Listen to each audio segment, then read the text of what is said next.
SJ hapa. Niseme kwanza poleni ndugu zetu wa Tanzania, na nawaombea sana mbele ya Mwenyezi Mungu, kwa sababu sisi kama Wakenya tumezoea kuiona Tanzania ni nchi ambayo ina utulivu na amani. Kwa hiyo niwape pole kwa tukio ambalo mko nalo kwa sasa hivi, kutokea jana hadi leo, hadi changamoto nyingi sana. Hatupendi kuona hali kama hiyo ikiwa inaendelea Tanzania.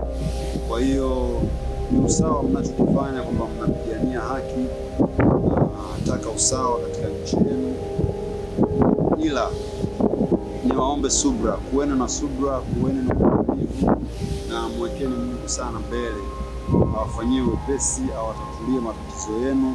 Tanzania iwe kama kawaida, Tanzania iwe moja, Tanzania iende mbele kwa nguvu na kasi.